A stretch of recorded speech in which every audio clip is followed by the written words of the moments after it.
നമ്മുടെ SSC GD constable 2027 അതുപോലെ തന്നെ RPF കോൺസ്റ്റബിൾ 2027 ഈ രണ്ട് പോസ്റ്റിലേക്കും നിങ്ങൾ അപേക്ഷിക്കുന്നുണ്ടെങ്കിൽ ഈ രണ്ടല്ല ഇനി അങ്ങോട്ട് എന്തൊക്കെ സംഭവിക്കും നമുക്കറിയില്ല. അതുകൊണ്ട് തീർച്ചയായിട്ടും ഒരു ഗവൺമെന്റ് എക്സാമിന് പ്രിപ്പയർ ചെയ്യുന്ന ഒരു വ്യക്തിയാണ് നിങ്ങളെങ്കിൽ നിങ്ങളുടെ സുഹൃത്തുക്കളിലേക്ക് ഈ വീഡിയോ ഷെയർ ചെയ്ത് കൊടുക്കുക. അതുപോലെ തന്നെ തീർച്ചയായിട്ടും മുഴുവനായി കണ്ട് മനസ്സിലാക്കാനും കൂടി നിങ്ങൾ ശ്രദ്ധിക്കാം.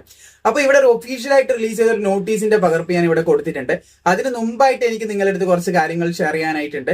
നമ്മുടെ രാജ്യത്ത് വിവിധങ്ങളായിട്ടുള്ള എക്സാംസ് കണ്ടക്ട് ചെയ്യാറുണ്ട്. ഈ കാര്യത്തിലേക്ക് കിടക്കുന്നതിന് മുമ്പായിട്ട് എനിക്കൊരു ഡിസ്ക്ലൈമർ കൂടി പറയാനുണ്ട്. അതായത് നമ്മുടെ വാട്സപ്പ് കമ്മ്യൂണിറ്റിയിലേക്ക് നിങ്ങളുണ്ട്, നിങ്ങൾക്ക് വ്യക്തമായിട്ട് മനസ്സിലാവുന്നതാണ്. ഒരു പാർട്ടിനെയോ അല്ലെങ്കിൽ സ്പെസിഫിക് ആയിട്ട് ഒരു ജെൻഡർ, റിലീജിയൻ ഇതിനൊന്നും നമ്മൾ ഉയർത്തി കാണിക്കുക അല്ലെങ്കിൽ അതിനുള്ളതല്ല നമ്മുടെ ലൈഫ് ട്രാക്ക് കമ്മ്യൂണിറ്റി എന്ന് പറയുന്നത്. അത് തുടക്കത്തിൽ ഞാൻ ഡിസ്ക്ലൈമറായി പറയുന്നതേ ഉള്ളൂ. ഞാൻ തന്നെയാണെങ്കിൽ പോലും ഒരു പാർട്ടീന്റെ പുറകെ പോകും അങ്ങനെയുള്ള കാര്യങ്ങൾ ഇതൊന്നും ഇല്ല. പക്ഷെ ഞാനിവിടെ പറയാൻ പോകുന്നത് ചിലപ്പോൾ അതുമായിട്ട് കണക്ട് ആയതുകൊണ്ട് ആ രീതിയിലൊന്നും ആരും ട്രിഗർ ആവാതിരിക്കാൻ വേണ്ടി മാത്രം പറയുന്നതേ ഉള്ളൂ. നിലവിൽ നമ്മുടെ സ്റ്റുഡൻസ് നയിക്കുന്ന ഒരു പ്രൊട്ടസ്റ്റും കാര്യങ്ങളൊക്കെ ഡൽഹിയിൽ നടക്കുന്നത് നിങ്ങൾക്കറിയാം. ഇപ്പം പറയാൻ പോകുന്ന കാര്യം ഇതുമായി ഒരുപാട് റിലേറ്റ് ചെയ്ത് നിൽക്കുന്നതുകൊണ്ട് മാത്രമാണ് ഞാൻ ഇവിടെ ഷെയർ ചെയ്യുന്നത്. അപ്പോൾ അങ്ങനെ നടക്കുന്നത് തീർച്ചയായിട്ടും നിങ്ങൾക്ക് അറിയാവുന്നതാണ്. അപ്പോൾ അതിനെ ഗവൺമെന്റ് എതിർത്തൊരു രീതി എന്ന് പറയുന്നത് സ്റ്റുഡൻസ് ആയിട്ടുള്ള എന്നെയും നിങ്ങളെയും പോലുള്ള സ്റ്റുഡൻസ് ആയിട്ടുള്ള ആൾക്കാർ എന്ത് ചെയ്യുന്നു, ഞാൻ അതിനു മുമ്പ് മറ്റൊരു കാര്യം കൂടി പറയാം. ഇൻ കേസ് ഞാൻ ഒരു പാർട്ടീനെ റെപ്രസെന്റ് ചെയ്യുന്നുണ്ട് അല്ലെങ്കിൽ ഒരു പാർട്ടിയോട് കൂടുതൽ അടുപ്പം കാണിക്കുന്ന ഒരു വ്യക്തിയാണ് ഞാനെങ്കിൽ പോലും ഞാൻ ലോജിക്കലി ഞാൻ എടുക്കേണ്ട ഒരു തീരുമാനമാണ് ഞാൻ ഫോളോ ചെയ്യുന്ന അല്ലെങ്കിൽ ഞാൻ വോട്ട് ചെയ്ത് അയക്കുന്ന എന്റെ ഒരു പാർട്ടി. നമുക്കിപ്പം വോട്ട് ചെയ്യുന്ന ഓപ്ഷൻ തന്നെ ഒരുപാട് ബുദ്ധിമുട്ടിലാണ്, നമുക്കറിയാം. എന്തായാലും പൊളിറ്റിക്സിലേക്ക് കിടക്കുന്നില്ല. എനിവേ ഞാൻ ഇപ്പോൾ വിജയിപ്പിക്കുന്ന അല്ലെങ്കിൽ ഞാൻ വോട്ട് ചെയ്യുന്ന ഞാൻ ഏറെ സ്നേഹിക്കുന്ന ഒരു പാർട്ടിയിൽ ഒരു മിസ്റ്റേക്ക് അല്ലെങ്കിൽ ഒരു കറപ്ഷൻ നടക്കുകയാണെങ്കിൽ ഞാൻ എന്ത് ചെയ്യണം, അതിന് എഗെയിൻസ്റ്റ് ആയിട്ട് ഞാൻ തന്നെ പറയണം. അതാണ് ഒരു പൗരൻ തീർച്ചയായിട്ടും ചെയ്യേണ്ടത്. അതിപ്പോൾ നമ്മുടെ ഓപ്പോസിറ്റ് ആണെങ്കിൽ നമ്മൾ നിൽക്കുന്നതാണെങ്കിൽ നമ്മുടെ രാജ്യം വളരേണ്ടിക്ക് അത് നിർബന്ധമായിട്ട് ചെയ്തേ പറ്റൂ. ഇപ്പൊ രാജ്യത്തിന്റെ ഇത് നോക്കി മാത്രം ഞാൻ ഇതിൽ അഭിപ്രായം പറയുകയാണെന്ന് ദയവ് ചെയ്ത് മനസ്സിലാക്കുക. അപ്പൊ നിലവില് നമ്മുടെ രാജ്യത്തിന്റെ ഇതിന് വേണ്ടിയിട്ട് യൂത്തിന്റെ ഒരു ആവശ്യത്തിന് വേണ്ടി പ്രൊട്ടസ്റ്റ് ചെയ്തുകൊണ്ടിരിക്കുന്ന യുവാക്കൾ ഗവൺമെന്റ് ഈ ഒരു രീതിയിൽ ട്രീറ്റ് ചെയ്ത്, അതായത് അടിച്ചൊതുക്കുക അല്ലെങ്കിൽ ആ ഒരു രീതിയിലൊക്കെ ചെയ്ത് തീർച്ചയായിട്ടും അത് കാണുമ്പോൾ ഏറെ വേദന ഉണ്ടായിട്ടുണ്ടായിരുന്നു. ഗവൺമെന്റ് അടിച്ചൊതുക്കുക അല്ലെങ്കിൽ അവരെ തിരിച്ചടിച്ച് പായിക്കുക, ഒരു തീവ്രവാദികളെ പോലെ എന്നൊക്കെ മീഡിയാസ് പറയുന്നതെല്ലാം നമ്മൾ ഉൾക്കൊള്ളണ്ട, ശരിയാണ്. പക്ഷെ ആ ഒരു രീതിയിലൊക്കെ പറയുമ്പോൾ നമുക്ക് ഏറെ അല്ലെങ്കിൽ ആ ഒരു രീതി കാണുമ്പോൾ നമുക്ക് ഏറെ ബുദ്ധിമുട്ട് തോന്നുന്നുണ്ട്. ഒരു നെയിം ബാഡ്ജ് പോലും ധരിക്കാതെ CAPF ഉദ്യോഗസ്ഥര് വന്നിട്ട് നമ്മളെപ്പോലത്തുള്ള ഓരോരോ ഉദ്യോഗാർത്ഥികളെയാണ് അവര് അറ്റാക്ക് ചെയ്യുന്നത്. ചിലപ്പോൾ നിങ്ങൾ ചിന്തിക്കും നമ്മൾ ഇതല്ലല്ലോ നോക്കുന്നത്. ഇപ്പൊ ഈ കാണുന്ന നോട്ടീസ് ഉണ്ടല്ലോ, ഇതിന് നല്ലൊരു എക്സാമ്പിൾ ആണ്. നമ്മൾ ഇതല്ലല്ലോ നോക്കുന്നത്, SSC ഗവൺമെന്റ് ജോബ് അല്ലേ, അല്ലാതെ ഡോക്ടറായിട്ട് നീറ്റ് പഠിക്കാനല്ലല്ലോ. നമ്മൾ മനസ്സിലാക്കേണ്ടത് നമ്മുടെ SSC MTS പരീക്ഷ കഴിഞ്ഞ കൊല്ലത്തേത്, SSC MTS പരീക്ഷ ഈ കൊല്ലത്തത്, SSC എക്സാം GD എക്സാം കഴിഞ്ഞ കൊല്ലത്തത്, അതിന്റെ മുമ്പത്തെ കൊല്ലത്തിന് അപ്പുറത്തെ കൊല്ലത്തത്, പിന്നെ ഇക്കൊല്ലം നടന്നത്. ഇതിലൊക്കെ പേപ്പർ ലീക്ക് ആയത്. എസ്പെഷ്യലി ഈ കഴിഞ്ഞ MTS എക്സാം മാത്രം നമുക്ക് എടുക്കാം. ഈ വർഷം തുടക്കത്തിൽ നടന്ന എക്സാം ആണ്. ഇതുവരെ അതിന്റെ റിസൾട്ടോ കാര്യങ്ങളോ ഒന്നും വന്നിട്ടില്ല. കുട്ടികൾ എനിക്ക് മെയിൽ അയക്കുന്നുണ്ട്, എന്താ എക്സാമിന്റെ റിസൾട്ട് വരാത്ത, എന്താ സംഭവിച്ചത്, ക്യാൻസൽ ചെയ്തോ, എന്താ സംഭവം. ഇതിലൊക്കെ ഒരുപാട് പേപ്പർ ലീക്കും അതിന്റെ കുറെ പ്രശ്നങ്ങളൊക്കെ കൊണ്ട് അതിന്റെ യാതൊരു അപ്ഡേറ്റും യാതൊരു കാര്യവും നിലവിൽ നമുക്ക് കിട്ടിയിട്ടില്ല എന്നുള്ളതാണ് സത്യം. SSC GD കോൺസ്റ്റബിൾ എക്സാം നിങ്ങൾക്ക് ഓർമ്മയുണ്ടാവും. MTSന്റെ സമയത്ത് നമ്മൾ വീഡിയോ ചെയ്തതാണ്. 78 ലക്ഷം രൂപ അല്ലെങ്കിൽ അതിന്റെ കൂടുതൽ രൂപ നമുക്ക് അറിയുന്ന മാത്രമേ നമ്മൾ ഈ വീഡിയോയിൽ പറയുന്നുള്ളൂ. അറിയാത്ത എന്തോരം കാര്യങ്ങൾ നടക്കുന്നുണ്ടാവാം. അപ്പൊ ഇതിനൊക്കെ എഗെയിൻസ്റ്റ് ആയിട്ടാണ് നമ്മുടെ ഈ കുട്ടികൾ എല്ലാവരും. നീറ്റ് പരീക്ഷ മാത്രമായിട്ട് നിങ്ങൾ കാണരുത്, അത് മറ്റുള്ള എല്ലാ എക്സാമിനെയും കൂടിയിട്ട് റെപ്രസെന്റ് ചെയ്തിട്ടാണ് എല്ലാവരും. യൂട്യൂബ് കമ്മ്യൂണിറ്റി എന്നൊക്കെ കുറച്ച് പേര് പോയതൊക്കെ ഞാൻ കണ്ടിട്ടുണ്ടായിരുന്നു. അപ്പൊ ഞാൻ മിണ്ടാതിരിക്കുന്ന നമ്മുടെ ഇതില് ഇങ്ങനെ ഒരു കാര്യം സംസാരിക്കാറില്ല, പാർട്ടിയായിട്ട് റിലേറ്റ് ചെയ്ത കാര്യങ്ങളൊന്നും സംസാരിക്കാറില്ല. പക്ഷേ ഈ ഒരു നോട്ടീസുമായിട്ട് ബന്ധപ്പെട്ട് നല്ലൊരു കണക്ഷൻ ഇതിനുള്ളത് കൊണ്ട് മാത്രമാണ് ഞാൻ ഇതിവിടെ പറഞ്ഞത്. അപ്പൊ നമ്മുടെ ആവശ്യത്തിന് തീർച്ചയായിട്ടും നമ്മൾ കരയാത്ത കുഞ്ഞിന് പാലില്ല എന്ന് പറയുന്നത് പോലെ നമ്മുടെ ആവശ്യത്തിന് നമ്മൾ തീർച്ചയായിട്ടും റേസ് ചെയ്യണം. അത് ഇപ്പം ഓപ്പോസിറ്റ് നിൽക്കുന്നത് നിങ്ങളുടെ പാർട്ടി ആണെങ്കിൽ പോലും ഞാൻ പറഞ്ഞു തുടക്കത്തിൽ പറഞ്ഞു, ആരെയും കുറച്ച് കാണാനൊന്നുമല്ല. ഇത് ന്യൂട്രലി നമ്മുടെ നല്ലതിന് വേണ്ടി മാത്രം നമ്മൾ എടുക്കുക. നമ്മൾ ചിന്തിക്കുക നമുക്ക് നല്ലതാണോ. ഇൻ കേസ് നിങ്ങൾ ഏതൊരു ആട്ടെ, party A, party B, party C, ഏത് പാർട്ടി ആണെങ്കിലും നിങ്ങളിപ്പോ പാർട്ടി C എന്ന് പറയുന്ന ഒരു പാർട്ടിയിലുള്ളയാണെന്ന് വിചാരിക്കുക, അല്ലെ B എന്ന് പറയുന്ന പാർട്ടിയിലുള്ളയാണ്, representing for the party ABCD. Okay, അപ്പൊ ആ ഒരു പാർട്ടിയിലുള്ള ആളാണെങ്കിൽ പോലും നിങ്ങളുടെ പാർട്ടി നിങ്ങൾക്ക് എഗെയിൻസ്റ്റ് ആയിട്ട് ചെയ്യുമ്പോൾ നിങ്ങളൊന്ന് ചോദിക്കുക തന്നെ വേണമല്ലോ. കാരണം നമ്മുടെ ടാക്സും അടച്ച് നമുക്ക് വേണ്ട ഫെസിലിറ്റി തരാതിരുന്ന് നമ്മൾ എഴുതുന്ന പരീക്ഷയിൽ മൊത്തം അഴിമതിയും ക്രമക്കേടും പൈസ ഉള്ളവന് ജോലി കിട്ടുക ഇങ്ങനെ വരക്കുന്ന സംഭവത്ത് തീർച്ചയായിട്ടും അല്ലെങ്കിൽ ഇങ്ങനെ നടക്കുന്ന സമയത്ത് തീർച്ചയായിട്ടും നമ്മൾ ചോദിക്കുക തന്നെ വേണം. അത് സോഷ്യൽ മീഡിയ വഴിയാകാം. സോഷ്യൽ മീഡിയ നമ്മൾ കണ്ടതുമാനം കാര്യങ്ങൾ പറഞ്ഞു പോകാനുള്ള സാധനമല്ല, ആവശ്യത്തിന് തന്നെ. ഇപ്പൊ ഞാൻ മിനിമലായിട്ട് പറയുന്നതെന്ന് ഞാൻ വിശ്വസിക്കുന്നു, അങ്ങനെ നിങ്ങളും വിശ്വസിക്കുന്നു എന്ന് പ്രതീക്ഷിക്കുന്നു. അപ്പൊ ആ ഒരു രീതിയിൽ നമ്മുടെ കാര്യങ്ങൾ, നമുക്ക് വേണ്ട അവകാശങ്ങൾ ഇത് നമ്മൾ പറഞ്ഞെടുക്കേണ്ട ആവശ്യമാണ് നിലവിലുള്ളത്. അപ്പൊ അത് ജസ്റ്റ് ഒന്ന് ഞാൻ സംവദിച്ചു അല്ലെ സംസാരിച്ചു എന്നുള്ളൂ. അതിനെക്കുറിച്ച് ജസ്റ്റ് ഒന്ന് ഇതിന്റെ ഇടയിൽ സംസാരിച്ചെന്നേ ഉള്ളൂ. ഇനി നമുക്ക് കാര്യത്തിലേക്ക് കിടക്കാം. അപ്പൊ അവിടെ പ്രകടനത്തിന് ഇരിക്കുന്ന അല്ലെങ്കിൽ അവിടെ സമാധാനമായിട്ട് പ്രതിഷേധിച്ചുകൊണ്ടിരിക്കുന്ന നമ്മുടെ ഓരോരുത്തരുടെയും നീതിക്ക് അല്ലെങ്കിൽ നമ്മുടെ ഓരോരുത്തരുടെയും നന്മക്ക് വേണ്ടിയിട്ടുള്ള കാര്യമാണ് നമ്മൾ ദയവ് ചെയ്ത് മനസ്സിലാക്കണം. സോ അവരവിടെ ചെയ്യുന്ന കാര്യം മണ്ടത്തരമാണ്. എന്തിനാണ് ഇങ്ങനെ ഗവൺമെന്റിനെ എതിർത്ത് സംസാരിക്കുന്നത്? അവർക്ക് പോയിരുന്ന് പഠിച്ചാൽ പോരോ എന്നൊക്കെ ചിന്തിക്കുന്നത് ഫൂളിഷ്നെസ് ആണ് ഇന്നത്തെ കാലത്ത് തന്നെ പറയും. ഞാൻ ഇതിന് മുമ്പ് പറഞ്ഞിട്ടുണ്ടായിരുന്നു, സമരം ചെയ്യാൻ ഇതിനൊക്കെ പോകുന്നതിന് നല്ലത് നമ്മളിരുന്ന് പഠിക്കുന്നതാണ്. ഞാൻ ഒരുപാട് തവണ പറഞ്ഞിട്ടുണ്ട്, സത്യമാണ്. പക്ഷെ നമ്മൾ പഠിച്ചിട്ടും അഴിമതിയിലൂടെ അല്ലെങ്കിൽ പൈസ കൊടുത്തൊക്കെ പരീക്ഷ ജയിക്കുന്ന ഒരുപാട് അവസ്ഥ കാണുന്നുണ്ട്. എനിക്ക് നേരിട്ട് പറയാൻ പറ്റുന്നതും പറയാൻ പറ്റാത്തതായിട്ടുള്ള വീഡിയോയിലൊന്നും പറയാൻ പറ്റാത്തതായിട്ടുള്ള കുറെ കാര്യങ്ങൾ എന്റെ മുമ്പിലൂടെ കടന്നു പോയിട്ടുണ്ട്. അത് പറയുകയാണെങ്കിൽ നമ്മുടെ ചാനൽ നിങ്ങൾക്ക് അറിയാലോ, നിങ്ങൾക്ക് അപ്ഡേറ്റ് ചെയ്യേണ്ട ചാനലാണ്. അപ്പൊ എന്തായാലും നിങ്ങൾക്ക് കാര്യങ്ങളൊക്കെ മനസ്സിലായിട്ടുണ്ടാവുമെന്ന് പ്രതീക്ഷിക്കുന്നു. നേരെ നമുക്ക് കണ്ടന്റിലേക്ക് കിടക്കാം, അത് ഏറ്റവും നല്ലത്. അപ്പൊ അവിടെ പ്രതിഷേധിക്കുന്നത് നമ്മുടെ ഓരോരുത്തരുടെയും നന്മക്ക് വേണ്ടി തന്നെയാണ്. സ്റ്റുഡൻസ് ആണ് പ്രതിഷേധിക്കുന്നത്. ഞാൻ സ്റ്റുഡൻസ് പ്രതിഷേധിക്കുന്ന സമയത്തിലാണ് പറഞ്ഞത്. പിന്നെ പാർട്ടി ഇൻവോൾവ് ആവുന്നുണ്ട്, കർഷകർ ഇൻവോൾവ് ആവുന്നുണ്ട്, പല രീതിയിൽ സംഭവം നടക്കുന്നുണ്ട്. പക്ഷെ സ്റ്റുഡൻസിനെ ബ്രൂട്ടലി അടിക്കുന്നതോ കാര്യങ്ങളോ നമ്മുടെ രാജ്യത്തിന്റെ നട്ടലായിട്ട് വളർന്നു വരുന്നവരാണ് നമ്മൾ ഓരോരുത്തരും. ഞാൻ ഇതിന്റെ ഇടയിൽ PSC എക്സാമിന് ക്രമക്കേട് നടന്നപ്പോൾ സംസാരിച്ചിട്ടുണ്ട്, SSCയിൽ ക്രമക്കേട് നടന്നപ്പോൾ സംസാരിച്ചിട്ടുണ്ട്. അത് വിവിധ സർക്കാരുകളാണ്. ഞാൻ പറഞ്ഞല്ലോ, ഒരു സർക്കാരിനൊന്നും ഞാൻ അങ്ങനെ പറയല്ല. നമുക്ക് നല്ലതായിരിക്കണം, നമുക്ക് ഫേവറബിൾ ആയിട്ട് ചെയ്യണം, അത് മാത്രമേ വേണ്ടൂ. രാജ്യത്തുള്ള എല്ലാവരും ഒരുപോലെ കാണണം, എല്ലാവർക്കും നല്ലത് ചെയ്യണം. അങ്ങനെ അല്ലാത്ത ഗവൺമെന്റിന് എഗെയിൻസ്റ്റ് ആയിട്ട് സംസാരിക്കണം. ഞാൻ എന്തായാലും തമിഴ്നാട് സർക്കാരിന്റെ ഭാഗത്തെല്ലാം നിങ്ങൾക്ക് അറിയാലോ, കാരണം എനിക്ക് അതിന് അവിടെ വോട്ട് ചെയ്യാൻ പോലും പറ്റില്ല. പക്ഷെ അവിടെ ഇപ്പൊ നിലവിൽ വന്ന ആ പേഴ്സണലായിട്ട് വിജയ് എന്ന് പറയുന്ന വ്യക്തിനെ എനിക്ക് എന്താ നോക്കട്ടെ. പക്ഷെ അദ്ദേഹം പൊളിറ്റിക്സിൽ വന്നിട്ട് അദ്ദേഹം ചെയ്യുന്നത് വളരെ നന്നായിട്ട് എനിക്ക് തോന്നിയിട്ടുണ്ട്, വളരെ നല്ല കാര്യങ്ങളായിട്ട് എനിക്ക് തോന്നിയിട്ടുള്ളത്. അവിടെ വലിയൊരു മാറ്റം തന്നെ കൊണ്ടുവരുന്നുണ്ട്. സോ അങ്ങനെയുള്ള ഗവൺമെന്റ് ആണ് നമുക്ക് വേണ്ടത്. അതിനുവേണ്ടി നമ്മൾ ശബ്ദം ഉയർത്തുക തന്നെ വേണം. നമ്മുടെ വോട്ടിംഗ് റൈറ്റ് നല്ല രീതിയിൽ ഉപയോഗിക്കാനും കൂടി നമ്മൾ ശ്രദ്ധിക്കുക. ഇത് അറിയാണ്ട് ഞാൻ പറഞ്ഞു പോകുന്നതാണ്, കാരണം അങ്ങനത്തെ അവസ്ഥയിലാണ് നമ്മൾ കടന്നു പോകുന്നത്. കുട്ടികളെ ഈ രീതിയിൽ ബ്രൂട്ടലി അടിക്കുക, യൂട്യൂബർ ആയിട്ടുള്ള ഒരു വ്യക്തി പോയ സമയത്ത് അതിന്റെ വീഡിയോ ഒക്കെ ഞാൻ കണ്ടിട്ടുണ്ടായിരുന്നു. ഭയങ്കര തലക്കൊക്കെ ലാത്തി കൊണ്ടൊക്കെ അടിച്ച് ചോര ഒഴുകുകയാണ് പൊട്ടിയിട്ട്. ഭയങ്കര അവസ്ഥയായിട്ടാണ് എനിക്ക് തോന്നിയത്. എനിവേ നമുക്ക് കണ്ടന്റിലേക്ക് കിടക്കാം. എന്താണ് SSC GD കോൺസ്റ്റബിൾ RPF സംഭവിക്കാനായിട്ട് പോകുന്നത്? ഇവിടെ ഞാൻ നോട്ടീസ് കൊടുത്തിട്ടുണ്ട്. സോ അത് 1 by 1 ആയിട്ട് ഞാൻ നിങ്ങൾക്ക് പറഞ്ഞുതരാം.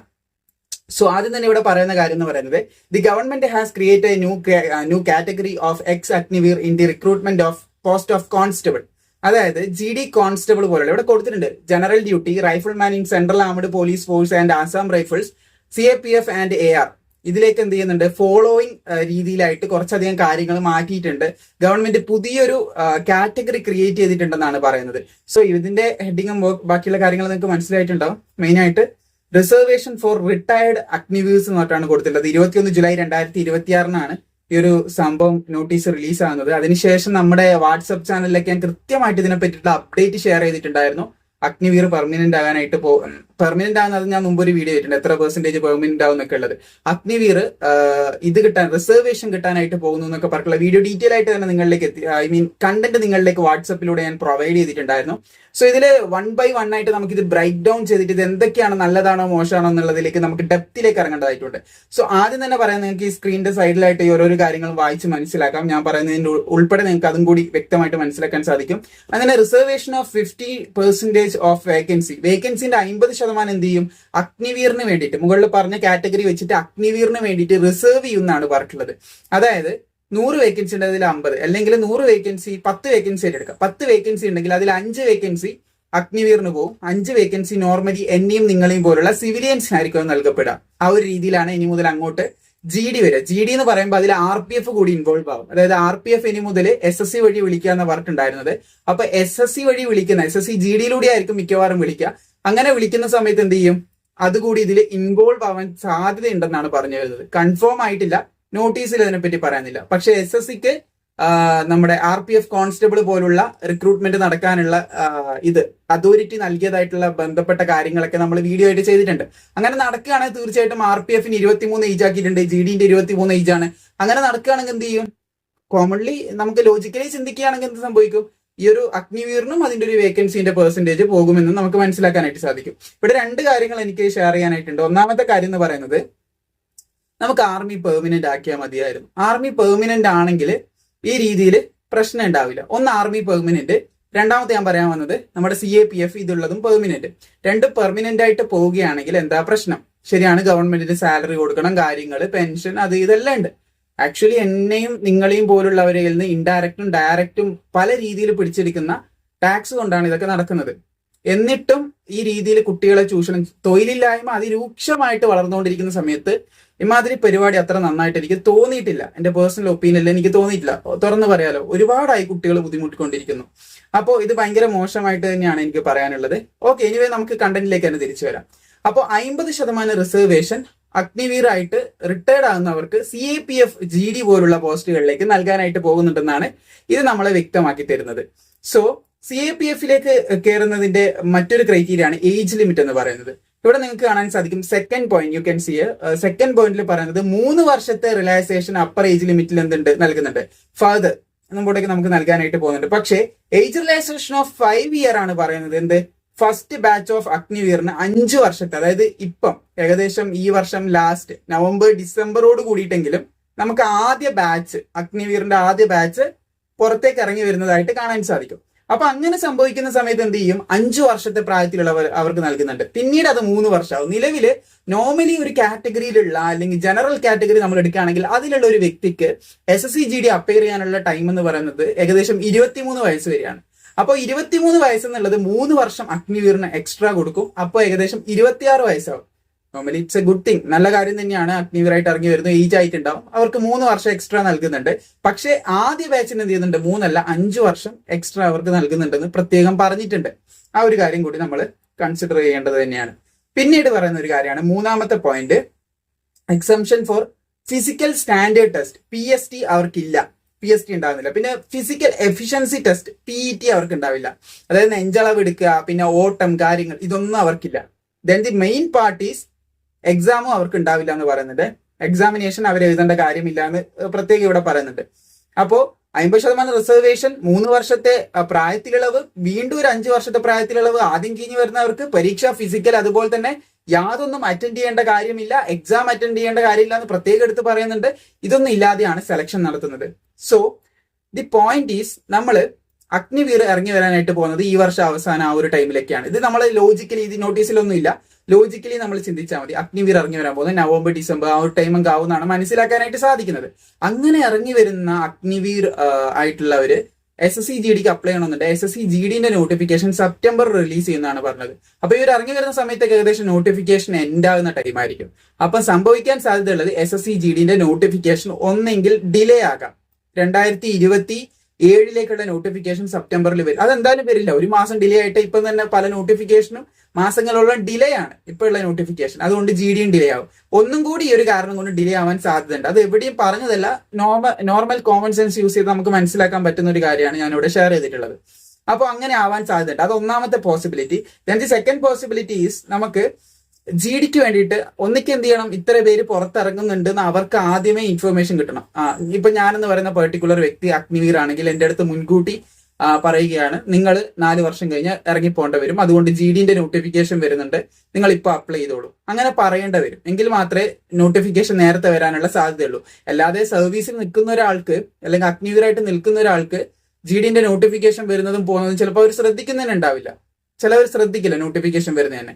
അപ്പൊ അങ്ങനെ ഒരു പോസിബിലിറ്റി ഉണ്ടെങ്കിൽ മാത്രമേ നോട്ടിഫിക്കേഷൻ കൃത്യസമയത്ത് വരാനായിട്ട് എനിക്ക് തോന്നുള്ളൂ. അങ്ങനെ വരാനാണെങ്കിൽ സാധ്യത കൂടുതലും. ആധികാരികമായിട്ട് പറയണമെന്നുണ്ടെങ്കിൽ ആ ഒരു ടൈം ആവണം എന്താ സംഭവിക്കുന്നതെന്ന് മനസ്സിലാക്കിയാലേ പറയാനായിട്ട് പറ്റൂ. പിന്നെ അതിന്റെ അടിയിലായിട്ട് ഒരു കാര്യം പറയുന്നത് കാണാൻ, further A dedicated X Agniveer wing under ministry of home affairs has been established. അതായത് മിനിസ്ട്രി ഓഫ് ഹോം അഫെയർസിന്റെ കീഴിൽ, നമ്മുടെ MHAന്റെ കീഴിൽ ഒരു വിങ്, സ്പെഷ്യൽ വിങ് എക്സ് അഗ്നിവീഴ്സിന്റെ കോർഡിനേഷനും കാര്യങ്ങൾക്കൊക്കെ വേണ്ടിയിട്ട് ഇത് ചെയ്തിട്ടുണ്ട്, എസ്റ്റാബ്ലിഷ് ചെയ്തിട്ടുണ്ട്. നിലവിൽ ഒരു അഗ്നിവീർ പോലും 4 ഇയറിൽ അവരുടെ കോൺട്രാക്ട് അല്ലെങ്കിൽ സർവീസ് കഴിഞ്ഞിട്ട് ഇറങ്ങിയിട്ടില്ല എന്നാണ് നമുക്ക് മനസ്സിലാക്കാനായിട്ട് പറ്റുന്നത്. ഇതാണ് പ്രധാനപ്പെട്ട അപ്ഡേറ്റുകളായിട്ട് നിങ്ങളുടെ അടുത്ത് ഷെയർ ചെയ്യാനുള്ളത്. വളരെ പ്രധാനപ്പെട്ട അപ്ഡേറ്റ് ആയതുകൊണ്ടാണ് ഞാൻ നേരിട്ട് വന്ന് നിങ്ങളുടെ അടുത്ത് ഇതുപോലെ സംസാരിക്കാമെന്ന് വിചാരിച്ചത്. ഇത് വളരെ ക്രൂഷ്യൽ ആയിട്ടുള്ള കാര്യങ്ങളാണ് ഇതിൽ പറയുന്നത്. മുന്നോട്ടേക്കുള്ള കോമ്പറ്റീഷൻ ലെവൽ എങ്ങനെ കൂടും, കാര്യങ്ങളെല്ലാം ഇതിൽ പറയുന്നുണ്ട്. സോ കോമ്പറ്റീഷൻ ലെവലിന്റെ കാര്യം പറഞ്ഞപ്പോൾ എനിക്ക് മറ്റൊരു കാര്യം കൂടി നിങ്ങൾക്ക് ഷെയർ ചെയ്യാനായിട്ട് വന്നത്, നിങ്ങൾ ഇതുവരെ GDക്ക് പഠിച്ചു തുടങ്ങിയിട്ടില്ല എന്നാണെങ്കിൽ, നിങ്ങൾക്ക് ഒരു പ്ലാൻ ഇല്ല, പ്രോപ്പറായിട്ട് എങ്ങനെ പഠിക്കണം, എന്ത് ചെയ്യണം എന്നറിയില്ല എന്നാണെങ്കിൽ, ഞാൻ താഴെ ഒരു വീഡിയോ കൊടുത്തു. നമ്മുടെ ലൈഫ് ട്രാക്ക് ക്ലാസ് നിങ്ങൾക്ക് അറിയായിരിക്കും, പുതിയൊരു യൂട്യൂബ് ചാനൽ താഴെ അതിന്റെ താഴെ പിൻ ചെയ്തിട്ടുണ്ട്, താഴെ നിങ്ങൾക്ക് കാണാൻ പറ്റും. അപ്പൊ അതിലൊരു വീഡിയോ കൊടുത്തിട്ട് എങ്ങനെയാണ് നമ്മൾ ഇതിന് പഠിക്കേണ്ടത്, എങ്ങനെ സിലബസ് എടുത്ത് ഡെഡിക്കേറ്റഡ് ആയിട്ട് കറക്റ്റ് സ്ട്രാറ്റജിയിൽ പഠിക്കുക എന്നുള്ളതിന്റെ ഒരു വീഡിയോ കൊടുത്തിട്ടുണ്ട്. ഒരുപാട് പേർക്ക്, തുടക്കക്കാർക്ക് ചിലപ്പോൾ നിങ്ങൾ പഠിച്ച് നല്ല അഡ്വാൻസ് ആയിട്ടുണ്ടാവും, പക്ഷെ തുടക്കക്കാർക്ക് ഇത് എവിടെ എങ്ങനെ അഗ്നിവീർ വരുന്നു, പേടി കാര്യങ്ങൾ ഈ ഒരു രീതിയിൽ ഇരിക്കുന്നുണ്ടാവും. ജഗ പോകാന്നിരിക്കുന്നവർക്ക് നല്ല നീറ്റായിട്ട് ഒരു പ്ലാൻ ഉണ്ടാക്കാനുള്ള ഒരു മെത്തേഡാണ് ആ വീഡിയോയിൽ ഞാൻ ഫുള്ളായിട്ട് പറഞ്ഞിട്ടുണ്ട്, ഡെപ്തിൽ പറഞ്ഞിട്ടുണ്ട്. തീർച്ചയായിട്ടും നിങ്ങൾക്ക് ആവശ്യമാണെങ്കിൽ കണ്ടു നോക്കാം. താഴെ ഡിസ്ക്രിപ്ഷനിൽ ഞാൻ അതിന്റെ ലിങ്ക് കൊടുത്തിട്ടുണ്ട്. യൂസ്ഫുൾ ആവുന്ന വീഡിയോ ആണ്, ഒരുപാട് പേർക്ക് യൂസ്ഫുൾ ആയിട്ടുണ്ട്. അപ്പൊ എന്തായാലും അത് നിങ്ങൾ കൺസിഡർ ചെയ്യാം. നമ്മൾ ക്ലാസിന്റെ കാര്യങ്ങൾ ഒരുപാട് പേര് ചോദിക്കേണ്ടത് നമ്മൾ തുടങ്ങുന്നതായിരിക്കും, മുമ്പോട്ടേക്ക് നമുക്ക് അതിനെപ്പറ്റി സംസാരിക്കാം. ഇപ്പൊ നിലവിൽ ഈ അഗ്നിവീർ വരുന്നതുമായിട്ട് ബന്ധപ്പെട്ട് കുറച്ചധികം കൺഫ്യൂഷൻസും കാര്യങ്ങളൊക്കെ നിങ്ങൾക്ക് ഉണ്ടായിരുന്നു എന്ന് എനിക്കറിയാം. പലരും അത് ചോദിക്കുന്നുണ്ടായിരുന്നു. അഗ്നിവീർ വരുന്ന സമയത്ത് ഈ വർഷത്തെ GD-യിൽ വേക്കൻസി കൂടാനുള്ള സാധ്യത കുറവല്ലേ, അങ്ങനെ വരാതിരിക്കും. പക്ഷെ അതിനുള്ള സാധ്യത ഒന്നും കാണുന്നില്ല. അതായിട്ട് നമുക്ക് ഒഫീഷ്യലായിട്ടൊരു ബന്ധപ്പെട്ട അപ്ഡേറ്റോ കാര്യങ്ങളോ അങ്ങനെയൊന്നും ലഭിച്ചിട്ടില്ല.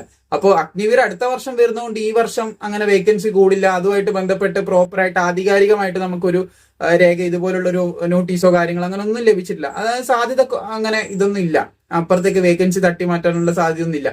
ഇപ്പം തന്നെ നിങ്ങൾക്കറിയാം CAPF-ലെ ഫോഴ്സിന്റെ അത്യാവശ്യകത ഗവൺമെന്റ് മനസ്സിലാക്കിയിട്ടുണ്ടാവും. ആ പ്രൊട്ടസ്റ്റ് തന്നെയാണ് കാരണം അവിടെ വിവിധ ഇതിലെ CAPF-ലെ അംഗങ്ങളെ ഡൽഹി പോലീസിനെ എല്ലാം വിന്യസിപ്പിക്കേണ്ടതായിട്ട് വന്നിട്ടുണ്ട്. കാരണം ക്രൗഡ് ആ രീതിയിൽ അവിടെ തടിച്ചു കൂടിയിട്ടുണ്ടായിരുന്നു. കുട്ടികളുടെ പ്രതിഷേധം ആ രീതിയിലാണ് അറിയിച്ചുകൊണ്ടിരുന്നത്.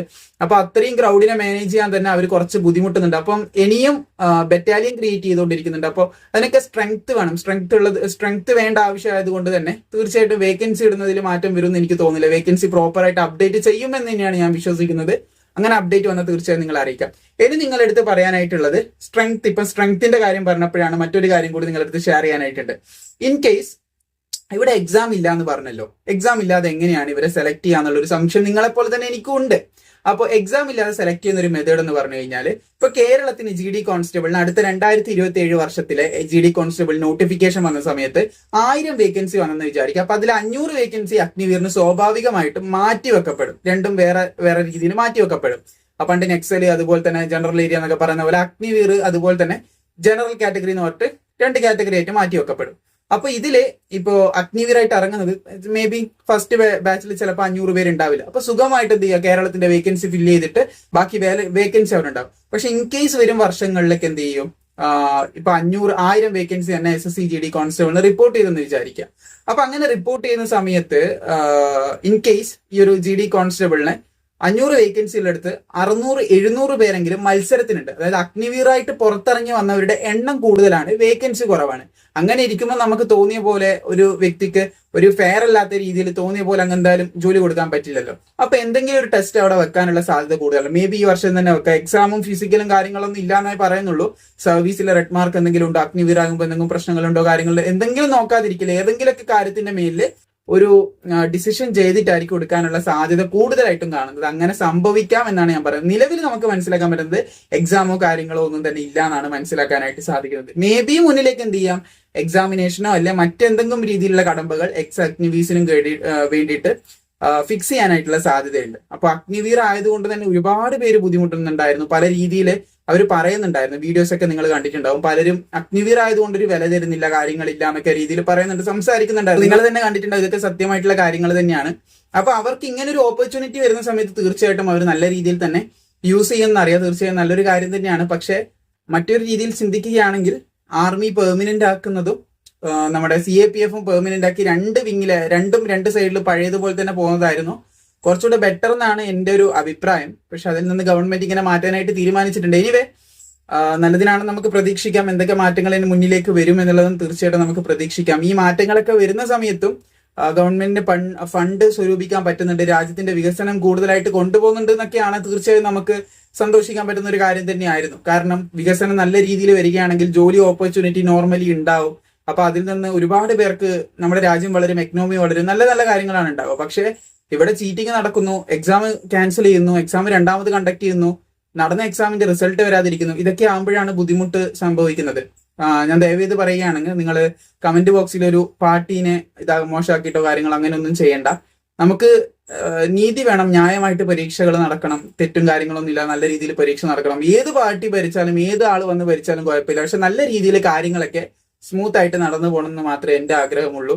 അപ്പോൾ അങ്ങനെയുള്ള വ്യക്തികൾ മുമ്പോട്ടേക്ക് വരട്ടെ എന്നും ഞാൻ പ്രതീക്ഷിക്കുന്നു. എനിവേ അതിന് ഉദാഹരണം പറഞ്ഞു ശ്രീ ജോസഫ് വിജയ് സാറിനെ പോലുള്ള ആളുകളൊക്കെ വരട്ടെ. ഞാൻ അദ്ദേഹത്തിന്റെ ഫാനോ കാര്യങ്ങളൊന്നും അല്ല കേട്ടോ, ഞാൻ ആ രീതിയിൽ നിങ്ങൾ സംസാരിക്കണ്ട. അപ്പോൾ ആ രീതിയിൽ വരട്ടെ എന്ന് പ്രതീക്ഷിക്കുന്നു. ജി ഡി കോൺസ്റ്റബിൾ ഈ ഒരു കാര്യത്തിൽ തീർച്ചയായിട്ടും എനിക്കും ഒരു ദുഃഖമുണ്ട്. കാരണം ഒരുപാട് പേര് ആഗ്രഹിക്കുന്ന സംഭവത്തിൽ കോമ്പറ്റീഷൻ കൂടുകയാണ് ചെയ്യുക. ഇങ്ങനെ സംഭവിച്ചു കഴിഞ്ഞാൽ പറയാതെ തന്നെ നിങ്ങൾക്ക് മനസ്സിലാവും. ഇത് പറഞ്ഞിട്ട് അങ്ങനെ സംഭവിക്കില്ല എന്നൊക്കെ ചിലവർ കമന്റ് ചെയ്യുന്നുണ്ടാവും. പക്ഷെ ഇതാണ് സത്യം. നമുക്ക് നോർമലി ഒരു 100 വേക്കൻസി ഉണ്ടെങ്കിൽ അതിൽ 50 വേക്കൻസി 10 വേക്കൻസി ഉണ്ടെങ്കിൽ അല്ലെങ്കിൽ ഇത്ര വേക്കൻസി ഉണ്ട്, അതിന്റെ പകുതി വേക്കൻസി മറ്റൊരു കാറ്റഗറിയിലേക്ക് കൊടുക്കുക എന്ന് പറയുമ്പോൾ, അഗ്നിവീറിന് കൊടുക്കുക എന്ന് പറയുമ്പോൾ അത് നോർമലി ജനറൽ ആയിട്ട് ഇരിക്കുന്ന കാറ്റഗറിക്ക് ബുദ്ധിമുട്ടുണ്ടാക്കും. ഇത് അഗ്നിവീറിന് സന്തോഷമായിരിക്കും ഉണ്ടാവുക, പക്ഷെ നോർമലി പുറത്തിരിക്കുന്ന ഒരു വ്യക്തി എന്ന നിലയിൽ അല്ലെങ്കിൽ ഒരു വിദ്യാർത്ഥി എന്നുള്ള നിലയിൽ അദ്ദേഹത്തിന് ഏറെ വിഷമം ഉണ്ടാവും, ദുഃഖം ഉണ്ടാവും. അത് നോർമലി ഉള്ള കാര്യം തന്നെയാണ്. സോ ഇതിനെപ്പറ്റി, അതായത് സ്ട്രൈക്കിനെയൊക്കെ പറ്റി സംസാരിക്കുന്നവരുടെ വീഡിയോ ടേക്ക് ഡൗൺ ചെയ്യുന്നൊക്കെ പറഞ്ഞിട്ടുണ്ടായിരുന്നു. അതുകൊണ്ടാണ് ഞാൻ വളരെ മാന്യമായിട്ട് സംസാരിച്ചിട്ടുള്ളൂ, ആ രീതിയിൽ സംസാരിച്ചിട്ടുള്ളൂ എന്ന് ഞാൻ പ്രതീക്ഷിക്കുന്നു. അപ്പൊ എന്തായാലും ഈ വീഡിയോ എല്ലാവരിലേക്കും ഷെയർ ചെയ്യുക. വീഡിയോ ഇവിടെ തന്നെ പ്ലാറ്റ്ഫോമിൽ തന്നെ കാണുമെന്നും പ്രതീക്ഷിക്കുന്നു. വീഡിയോ ഇഷ്ടപ്പെട്ട ലൈക്ക് ചെയ്യാനും നിങ്ങളുടെ ആശങ്കകൾ അല്ലെങ്കിൽ നിങ്ങളുടെ സംശയങ്ങളൊക്കെ തീർച്ചയായും താഴെ കമന്റ് ബോക്സിൽ ചോദിക്കുക. ഇത്രയും കാര്യങ്ങൾ നിങ്ങളായിട്ട് സംസാരിക്കണം എന്നുണ്ടായിരുന്നു. അപ്പൊ ഇതാണ് പുതിയതായിട്ട് SSC GD കോൺസ്റ്റബിളുമായിട്ട് ബന്ധപ്പെട്ട ഒരു പരീക്ഷ ഇല്ല, അതുപോലെ തന്നെ ഫിസിക്കൽ ഇല്ല, യാതൊരു രീതിയിലുള്ള സെലക്ഷൻ ക്രൈറ്റീരിയ നിലവിലില്ല എന്നാണ് മനസ്സിലായിട്ടുള്ളത്. പക്ഷെ എന്തായാലും ഒരു മാറ്റം വരും എന്നാണ് ഞാൻ പ്രതീക്ഷിക്കുന്നത്. ആ രീതിയിൽ സെലക്ഷൻ വർക്കുള്ള ഒരു അപ്ഡേറ്റ് ആയിട്ട് വന്നിട്ടുള്ളത്. So thank you for watching. പിന്നെ എന്തെങ്കിലും അപ്ഡേറ്റും കാര്യങ്ങളൊക്കെ വരികയാണെങ്കിൽ പ്രോപ്പർ ആയിട്ട് നിങ്ങൾ അറിയിക്കുന്നതായിരിക്കും. Thank you.